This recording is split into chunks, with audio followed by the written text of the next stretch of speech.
negosyo siya. Dapat ang infrastructure natin para sa digital infrastructure. Matindi. Yes. Nalagpasan na tayo ng Vietnam ngayon. Nasaan na? Lilipatan yung ibang mga pabrikang malalaki. Pagawaan ng, alam ko, iPhone, may pagawaan din ng Apple. Pagawaan din sa Vietnam, yung mga pagawaan ng sapatos. Sabi ni Kuya Nelson Lubao, sabi niya, ito po ang Kuya June Almeida. Shout out din sa mga naka-duty CMDPS yan, ha? Ito ay madaling araw pa lang, kagabi pa lang, may mahilo, may kailangang medical. Ayan, sina Kuya Paul at Grace Malonzo, dyan sa Quirino Grandstand. Ayan, kasama na yung misis. Mapangunahan namin kayo sa isang panalangin. Ayan. Ito na yung sinasabi natin sa Pagadian Citizen. Yun! Tuloy-tuloy daw po ang pagdating ng mga dumadalo sa National Rally for Peace. Yeah. At karamihan naman sa mga dumadalo doon na raw nagpalipas ng magdamag. Layo kasi. Grabe, ha? Si Rani Rosa. Rani, magandang tayo. Kay Kuya Manuel Lucis. Greetings. Andun din yung aming kuya, si Kuya Jo Marie Acol. Ganun ba? Galing doon niya po sila napunta ng Saranay. Yan. Eto pa.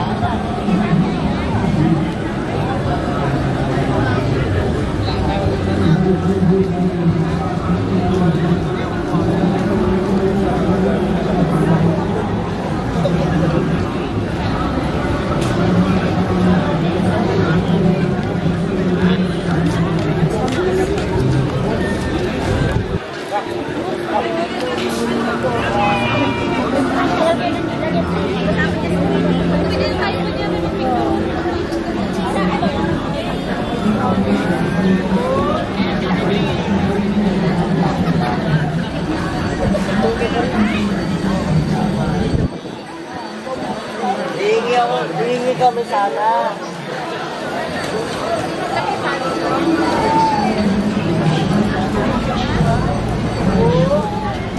Hindi mo na sa kanila yan.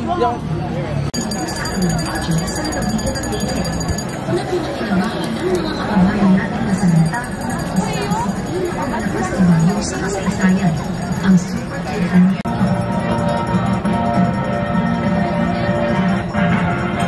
naging daan ang charity event na ito upang matagumpay na mabuksan ang garment factories para sa mga beneficiaries sa mga bansang Malawi at South Africa. At Eco Farms na nakatulong sa kanila ang lahat ng ito ay patunay ng positibong naibunga ng matibay na kaisahan ng Iglesia ni Cristo sa pamumuno ng tagapamahalang pangkalahatan nito na si kapatid na Eduardo V. Manalo.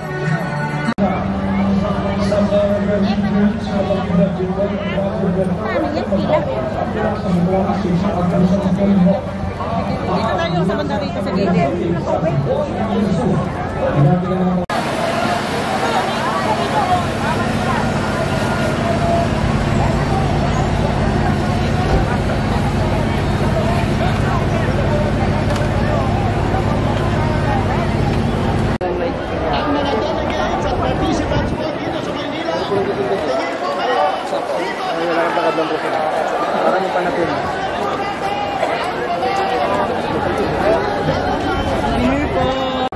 Ang isang dahilan ng masidhing panawagan ito, hindi nakaharap ng mga kinaukulan at dapat at mahalagang asikasuhin ng kapakanan ng taong bayan.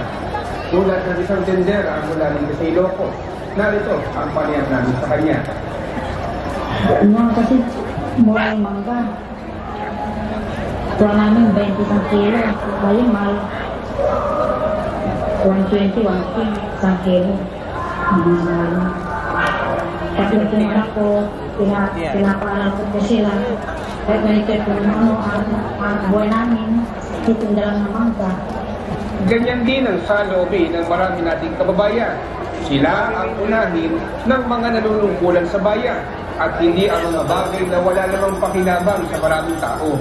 Kaya nga upang ipahayag ang adhikain ng marami sa bagay na yan, nagsasagawa ngayong araw ng National Rally for Peace sa iba't ibang bahagi ng Pilipinas. Umaasa ko ang marami nating kababayan na sa pamamagitan nito agad tutubon ang mga kinaukulan at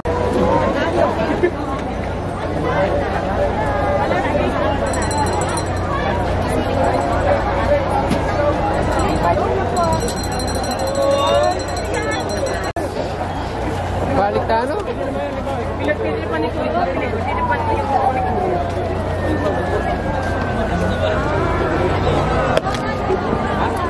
Don't talk to me later. Uy, kay nanay nga, di ba?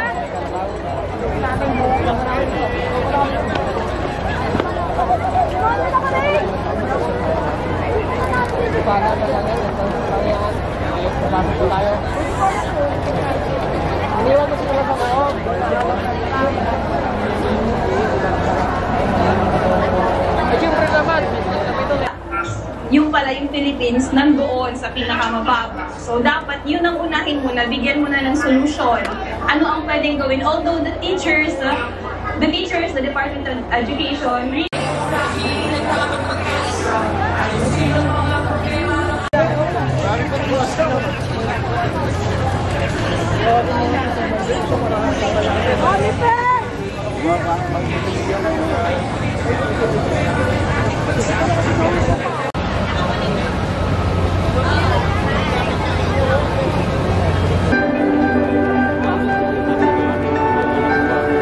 I feel like there's a burden that we can actually help people that didn't need it.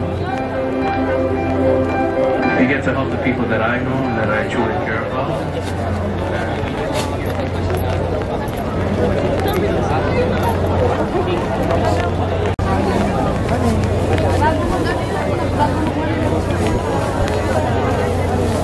Ang ating mga tagapangasiwa mula po sa distrito ng Maynila,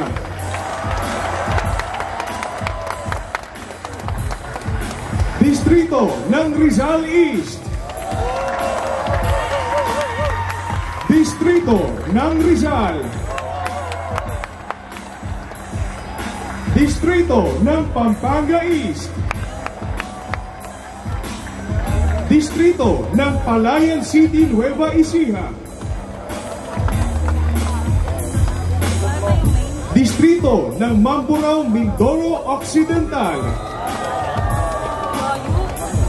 distrito ng Bongabong Oriental, Mindoro,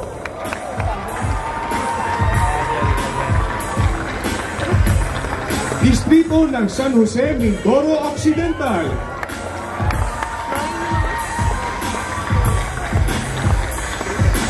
distrito ng Mindoro Oriental, Calapan,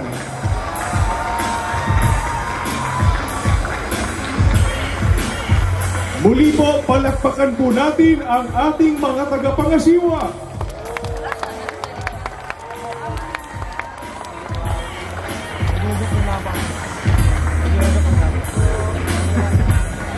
Ang laman ng kanilang panawagan, yon ang pagkakaisa. Distrito ng Metro Manila South,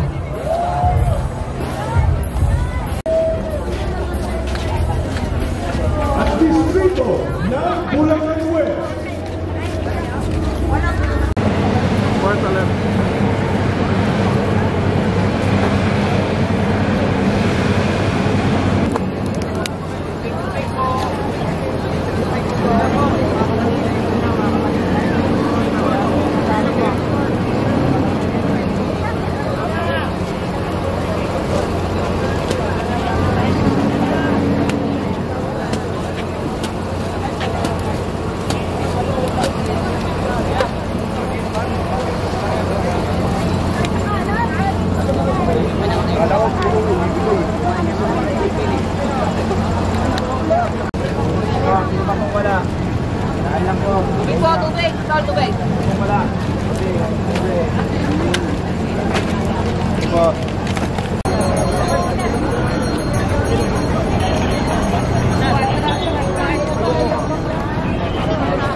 Patuloy pa po yung nagdaragdagan as we speak.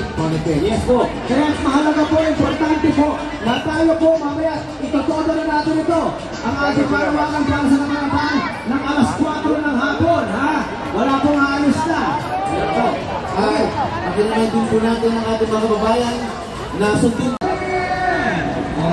Pag-alas na po natin sana po sumula na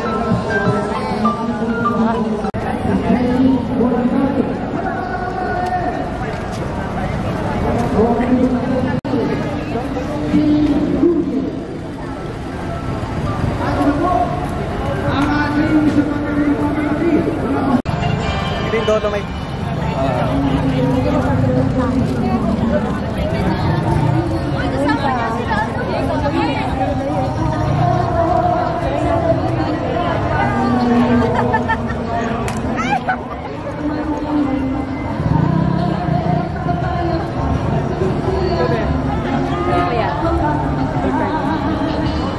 Pwesto kayo sa harapan ng huli.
Soft drinks po, tubig.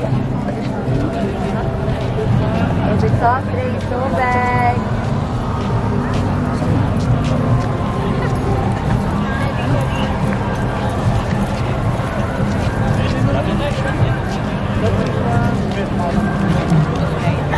Soft drinks po, tubig.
Kasi ano may talaga yung